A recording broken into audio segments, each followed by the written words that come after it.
친구들 반가워요. 함께 성경 말씀으로 떠나볼까요? 함부로 대하지 않을게요. 배울 말씀 이사야 11장 6절에서 9절 말씀. 새길 말씀.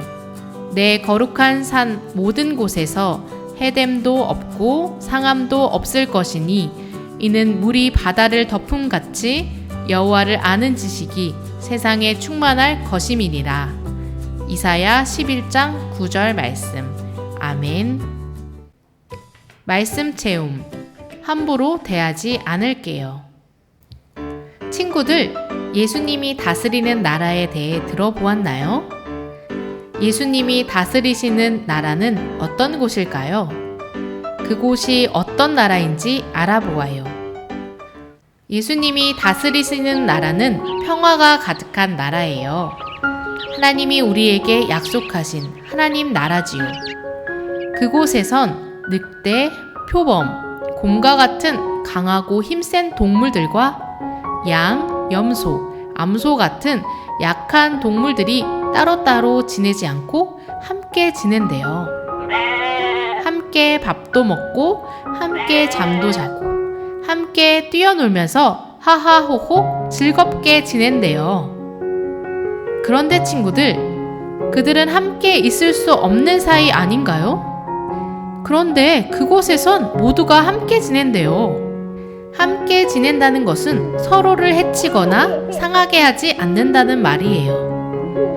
또 한 가지 이상한 것은 사자가 소처럼 풀을 뜯어 먹는 거예요. 사자는 풀보다 고기를 더 좋아하지 않나요? 그런데 그곳에선 풀을 먹으며 지낸대요. 그것은 약한 동물을 잡아먹지 않는다는 말이에요. 그리고 또 이상한 게 있어요. 어린 아기가 독사 곁에서 함께 놀고 독사굴에 손을 넣어도 뱀이 물지 않는데요.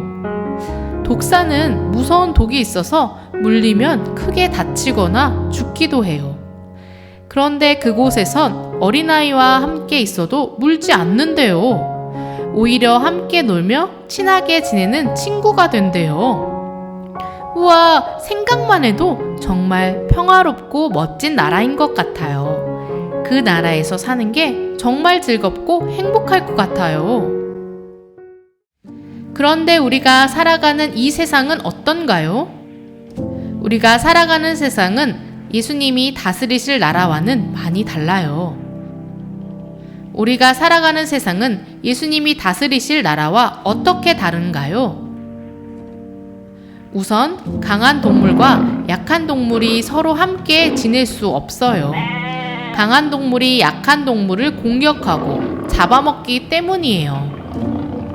사나운 동물이나 무서운 뱀에게 가까이 다가가거나 함께 놀 수도 없어요. 그들이 우리를 해치거나 상하게 할 것이기 때문이에요. 그래서 서로 친해지기 힘들고 함께 지낼 수 없어요. 동물들만 그럴까요? 그렇지 않아요. 어떤 아이들은 자연을 함부로 대하거나 자기보다 약한 동물을 괴롭히고 못살게 굴기도 해요. 친구들은 어떤가요? 친구들도 자연을 함부로 대하거나 괴롭힌 적이 있나요? 아니면 주변에서 혹시 그런 친구들을 본 적이 있나요? 하나님이 창조하신 세상은 서로를 잡아먹거나 상하게 하고 자연을 함부로 대하고 괴롭히는 모습이 아니었어요. 그런데 죄 때문에 사람도 동물도 모두 달라졌어요. 모두가 회복되어야 할 잘못된 모습들이랍니다.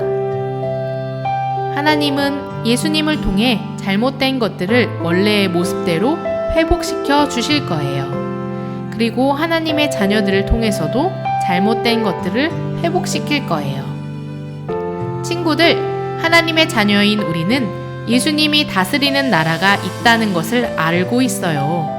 그렇다면 하나님의 자녀는 어떻게 살아야 할까요?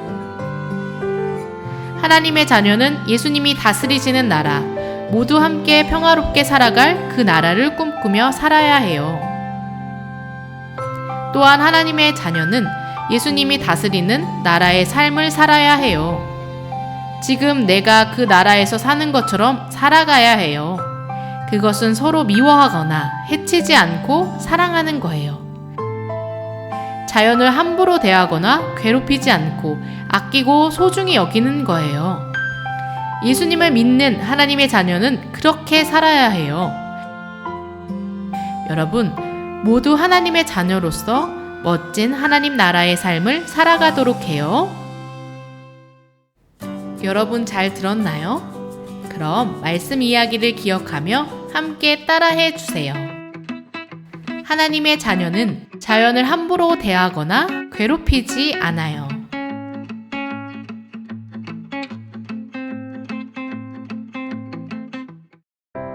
그럼 두 손을 모아 기도하겠습니다. 하나님이 다스리는 나라는 모든 피조물이 평화롭게 살아가는 나라임을 말씀을 통해 배웠어요. 우리도 하나님의 자녀로서 자연을 함부로 대하거나 괴롭히지 않는 삶을 살게요. 예수님의 이름으로 기도합니다. 아멘.